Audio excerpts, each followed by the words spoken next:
Hey, let's bring on the pollock.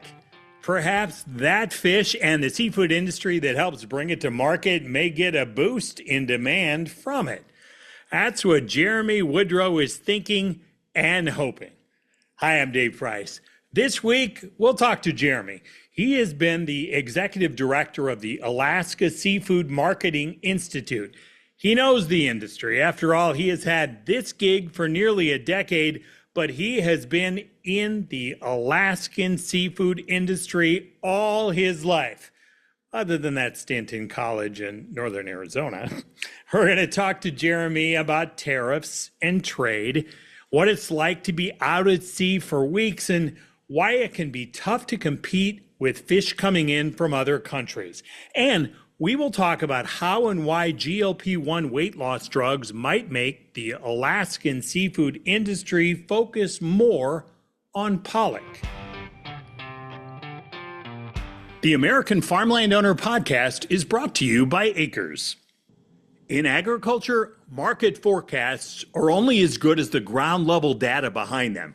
With Acres, you get a complete picture of nationwide property insights, accurate landowner info, and comparable sales, even in non-disclosure states. For farm managers and land investment teams, Acres Enterprise streamlines the entire evaluation process using AI-powered property workflows. Manage risk, make smarter decisions, and close more deals with land data you can trust. Start your land analysis today at acres.com.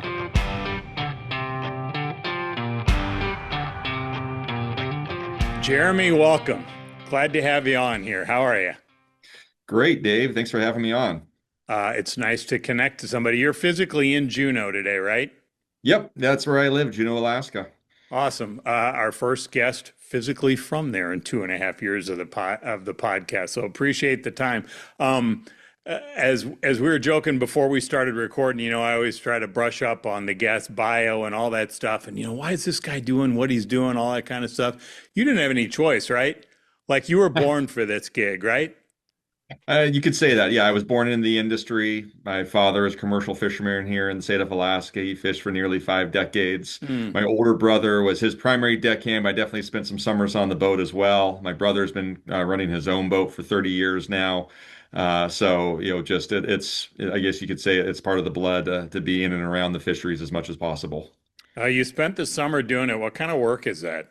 So my father gill netted. That was his primary occupation when I was growing up. And so a gill net is a mesh net, squares. You could say like a square like that. They range in size depending on the size of salmon that you're actually targeting. So the gill nets in Alaska are used to target one of the 5 species of Alaska salmon. They're about a little over a quarter mile long. They drop about 20 to 30 feet deep, depending on the fishery. And they float across the water on what we call corks.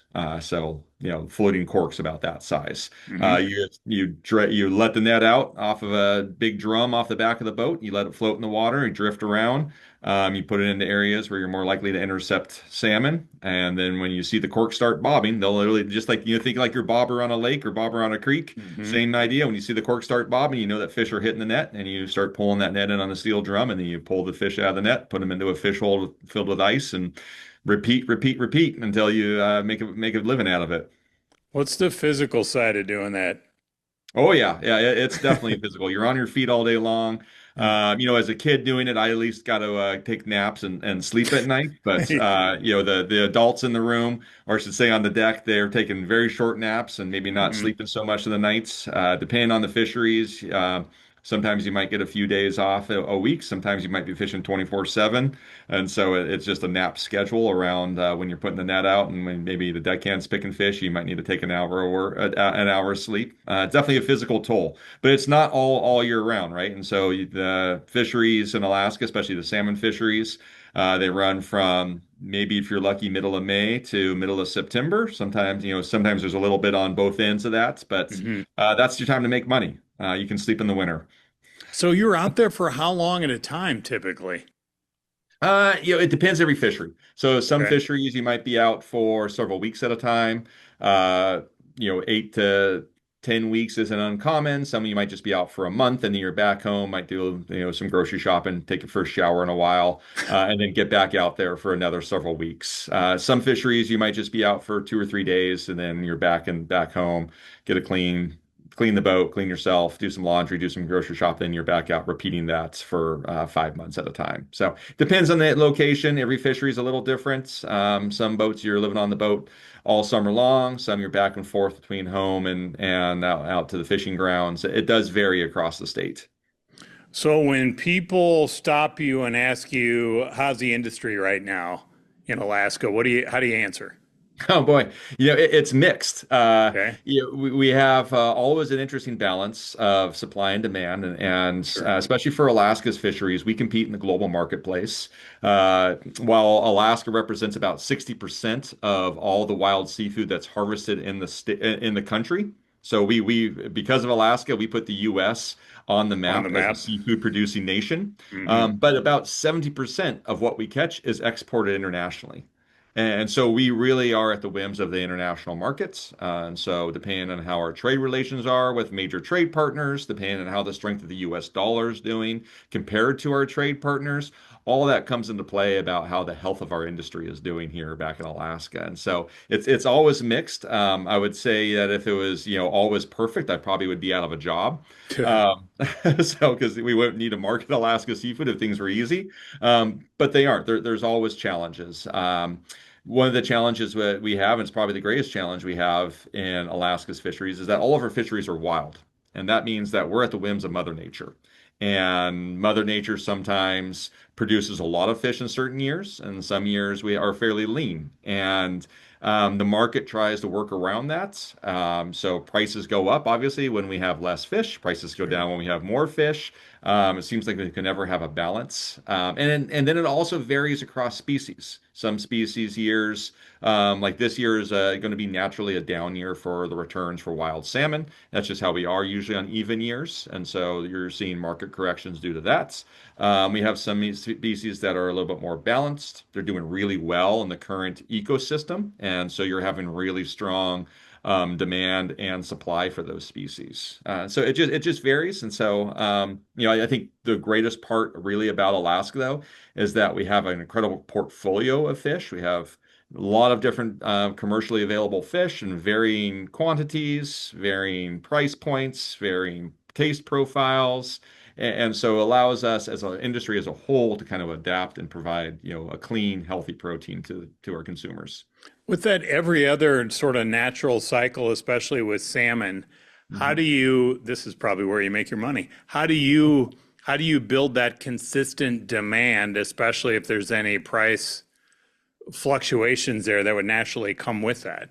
Right, right. And so that's where I got into that we have a lot of different options. And so, I work for the Alaska Seafood Marketing Institute, and the Alaska Seafood Marketing Institute's main goal is really to to talk to consumers and educate them about the value of Alaska seafood, Alaska as a whole, and that it really is it is a category. It's not just salmon as a category, or Alaska pollock as a category, or Hmm. Alaska halibut as a category, but Alaska is a category. And so when we do have these natural fluctuations, like you're going to see a little bit less pink salmon on the marketplace this year. You're going to see maybe a little less sockeye than you're accustomed to, especially in your retail stores across the world.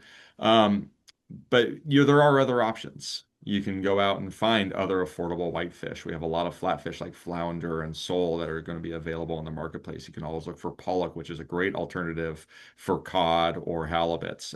And so there is a price point. There is availability in the marketplace. It's just educating consumers that this is what your other options are when you're seeing when something that you maybe went to the grocery store for is not there. You can pivot easily. You talked about trade a few minutes ago. The Russian seafood ban, how did Yeah. how did that end up playing out? Because as you well know, there are sort of tricks where we've seen maybe bans or other trade issues in the past, and it may originate somewhere, but then it offloads into some other country and tries to come in through another channel. How did you navigate your way through all that? What was the impact? Yeah, yeah. So the Russian seafood ban is an interesting story. It actually goes back to 2014. And in 2014, the U.S. imposed sanctions on Russia for when it annexed Crimea. Hmm. And Russia retaliated by banning the import of U.S. food products into Russia. And the U.S. did not further retaliate from there. What that did to the Alaska seafood industry is Russia was actually one of our larger export partners, primarily for salmon roe. It displaced overnight about $60 million worth of pink salmon roe, where we had to Mm, find other markets. So that was a huge hit to our commercial fishermen who sure. definitely specify in catching pink salmon.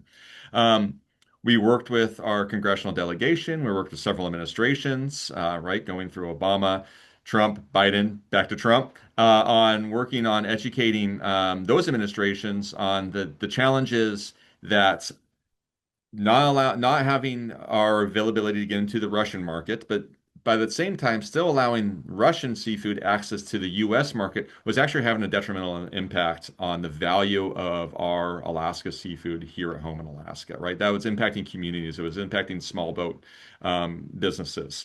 And through the help of our congressional delegation, Senator Sullivan, Senator Murkowski, and the various different representatives we've had over the course of that time, we were able to work with, at the time, the Biden administration to pass an executive order to finally ban the import of Russian seafood into the U.S. But there came, and you touched on it there in your question. That came with a caveat, right? Yeah. And so, because seafood actually is traded across the world, it touches many different hands before it reaches your plate. Hmm. Um, a lot of Russian seafood and actually a lot of American seafood will go to a third country and be further processed into a final product, whether that's just into a fillet form where it's portioned and frozen, or to, some sort of value added, whether it's smoked or having some sort of flavoring added to it.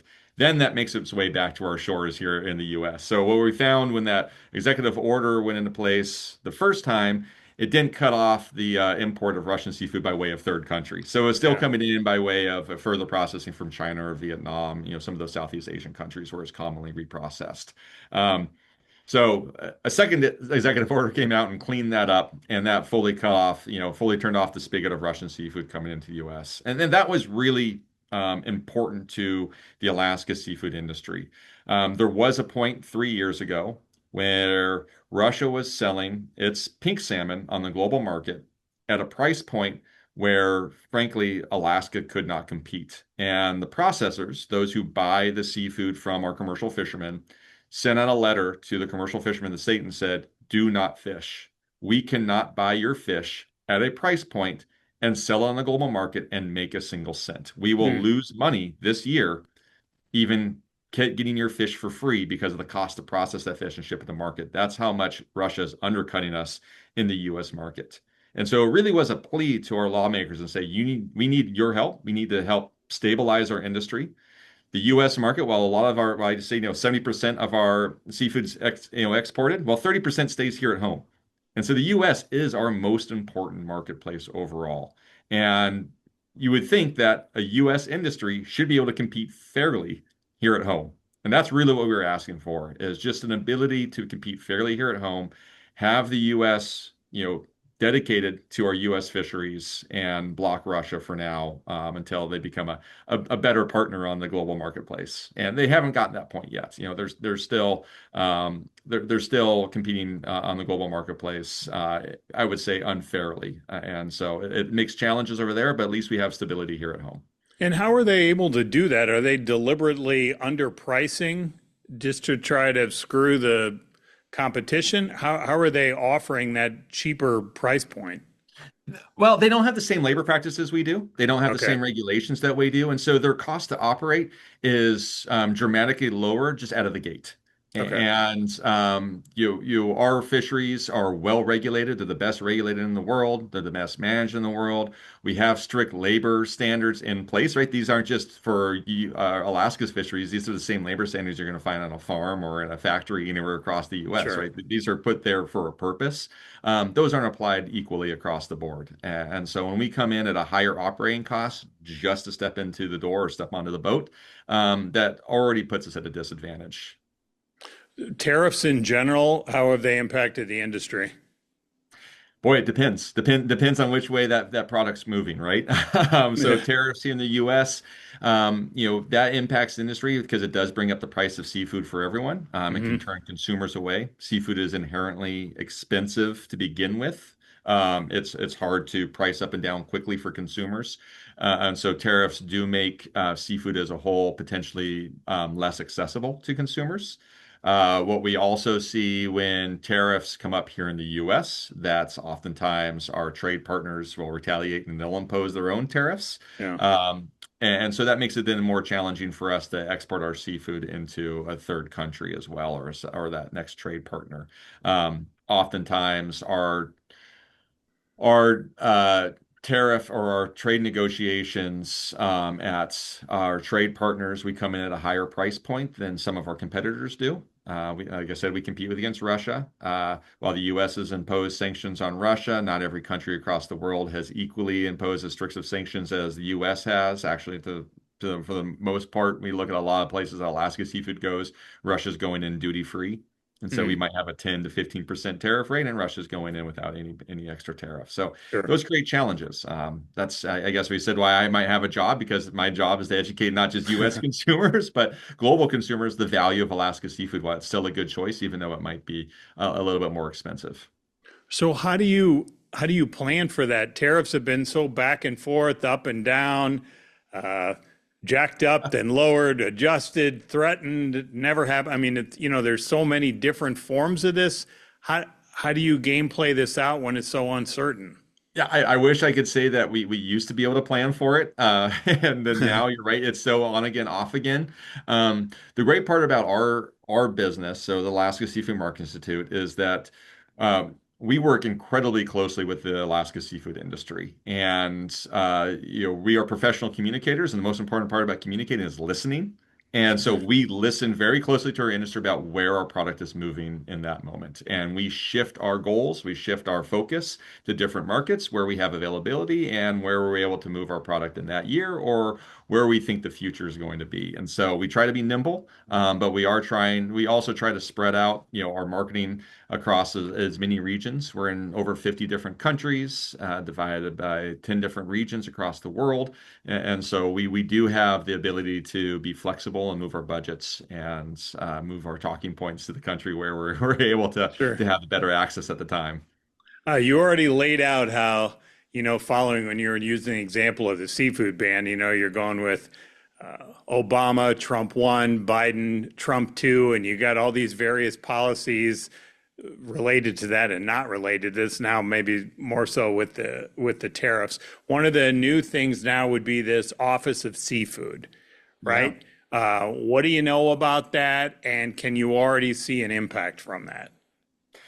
Yeah, great. Thanks for asking that question. So, the Trump administration has been incredibly friendly to America's fishermen, and I think that some of your viewers might not realize that seafood is kind of caught into this unique setting when it comes to management. We're managed from the way our fisheries from a science standpoint through NOAA, which is the Department of Commerce.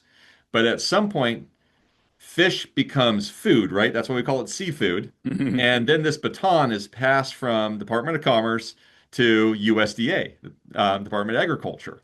It hasn't always been a clean baton toss. A lot of times it's fumbled along the way. And really, what the seafood industry has been asking from the Department of Agriculture is um, cr provide the same access to America's fishermen and America's seafood industry that you provide to America's farmers. The term that Secretary Rawlins has coined is we're farmers of the sea. We work just as hard. We all put on boots to go to work, right? We all work long hours. We wake up before the sun comes up. We go to bed after the sun goes down.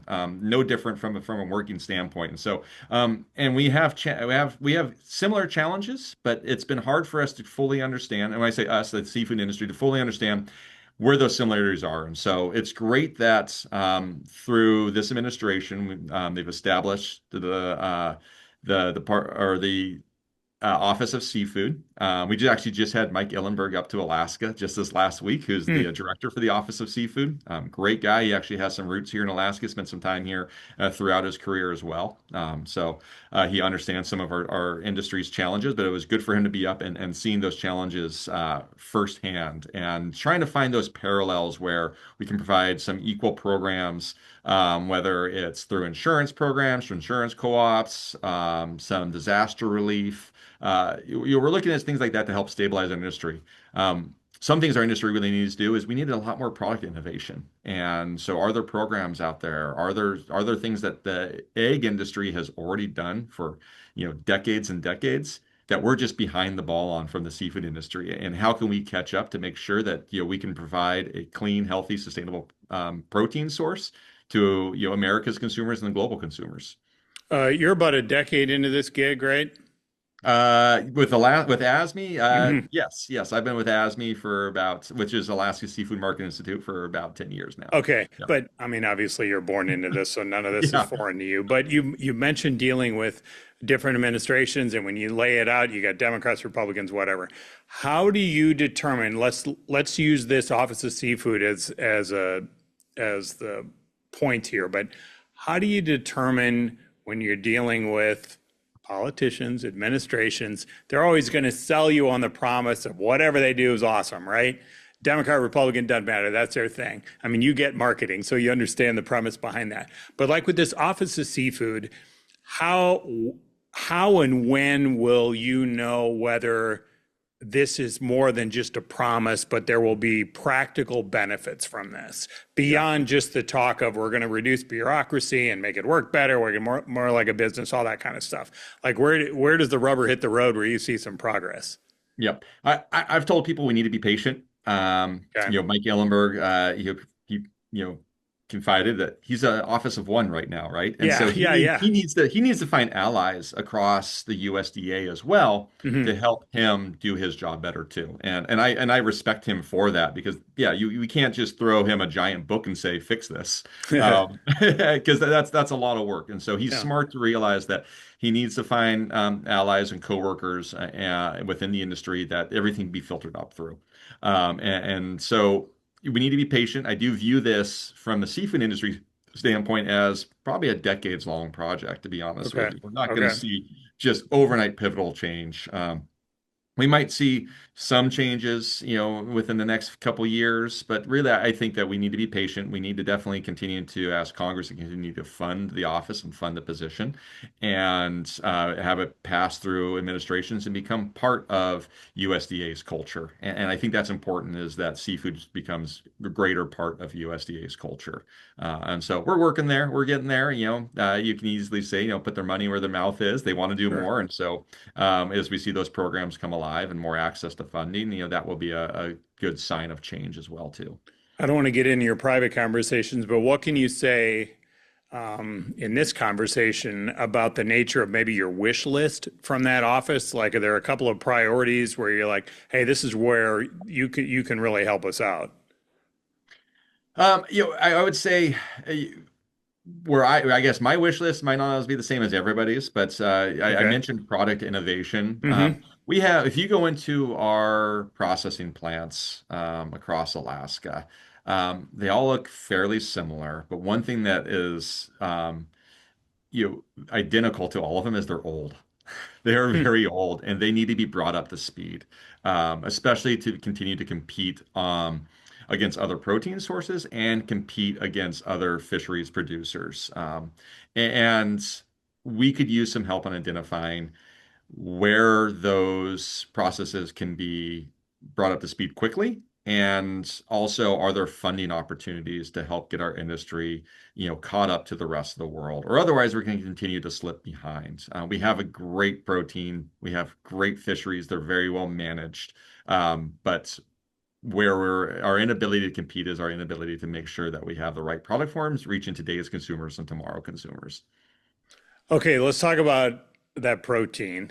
And I originally reached out to you because I saw this headline about GLP-1s, specifically about Pollock, and how Pollock is like this almost a perfect sweet spot. So we've seen this weight loss drug phenomenon where people are finding success, dropping a bunch of weight, but they have realized, thanks to their doctors, you gotta really watch your protein intake or your muscle mass and everything is just going to disappear on you as you're dropping the pounds. And this article talked about how Pollock is such a good fit there when you're looking at higher protein, lower calorie, lower fat. As you sort of look at this thing, if this GLP-1 phenomenon right now is more than just the latest fad and it's got staying power, as a lot of these researchers believe it will. How do you see that impacting your industry? Because you've got some, in all immodesty here, you've got some products that really hit the sweet spot of what people could be looking for.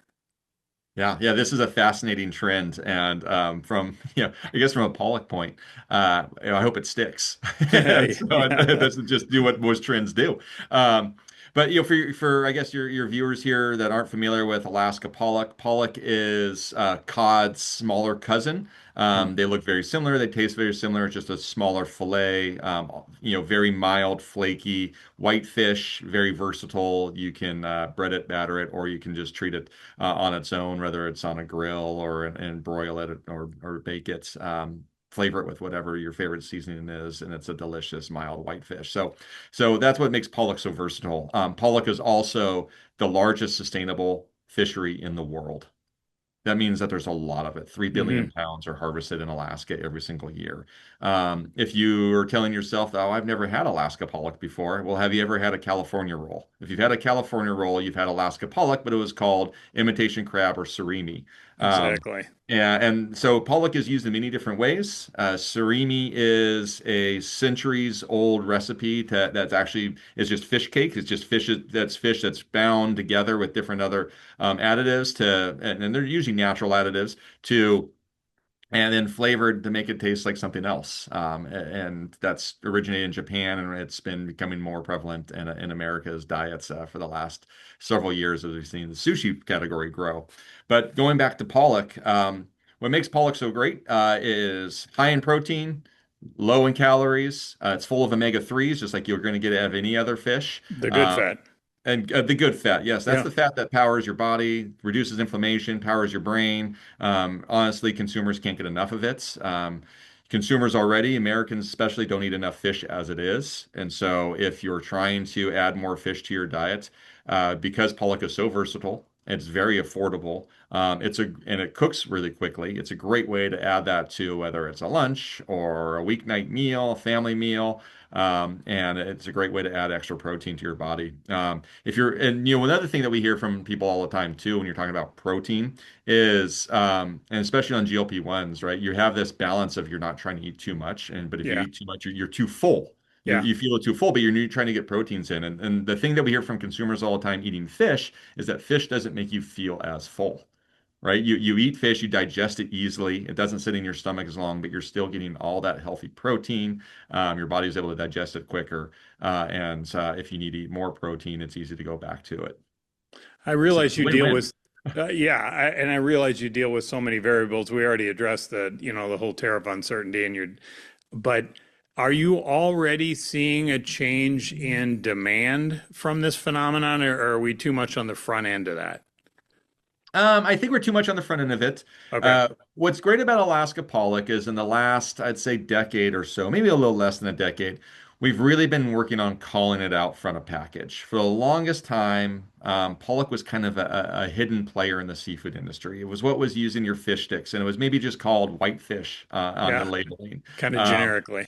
Kind of generically, right? And the pollock industry, along with cooperating with Alaska Seafood Market Institute, said, "Hey, this is a great product. We should be proud of this fish. That's not hide it in the back of the package. That's put it on the front of the package. That's really call it for what it is. It's a great product. They've the handling of seafood has come a long way in the last 30 years or so. We used to think of frozen fish being kind of taboo. It's going to be a Hmm. little bit fishy smelling. It's Yeah. not going to Yeah. be as high quality. Freezing technology has changed drastically. The quality of fish frozen is oftentimes better than fresh fish. because you actually can preserve that freshness, right? We do that with our fresh fruits and vegetables as well. We're preserving those at that peak of freshness, and we're doing that with seafood as well. And so Pollock deserves to be on the front of package. And so now as consumers, it's easier to seek it out and find it. And with that Russian ban in place, Russia also harvests a lot of pollock as well. And here in the U.S., we know that when you see Alaska pollock called out in front of package, that's 100% Alaskan pollock. That's going to be on that packaging as well too. So you can be proud of the product that you're buying because it's 100% U.S. You talked about the challenge with the aging processing facilities. So if you end up seeing consumption demand, is that production and supply chain system modernized enough to handle this, or will that have to also elevate? Um, I would say the current demand, it can handle it, but it definitely needs to be improved. There can Okay. be efficiencies found in the supply chain. That's definitely an area where we're looking at the USDA to help us identify as well too. The supply chain definitely needs to be more streamlined. Um, and as consumers continue to look for more convenient, easy, ready to eat products, that's where we could use some help too on how to be more nimble in our processing and provide those Hmm. products that consumers are looking for today for their busy lives. Okay, so you're this marketing executive for a handful of things. Let's see if we can stump you as a way to close.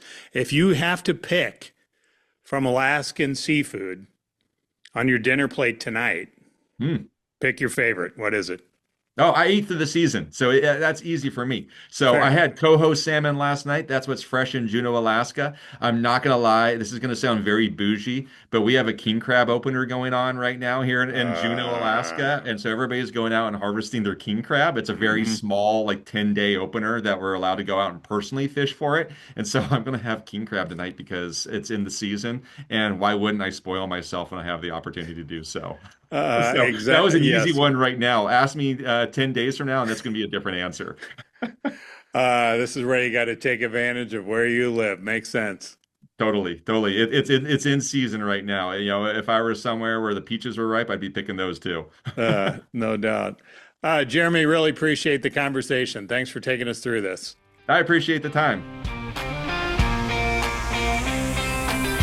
If you want to know more about the 11,000 people in commercial fishing in Alaska, the 42,000 overall working in the Alaska seafood industry, you can check out our breakout piece with Jeremy. You can find that in the weekly American Farm Landowner newsletter. It's the place where landowners get their news. You'll find interviews with industry leaders, upcoming conferences of interest, and what is making land more valuable.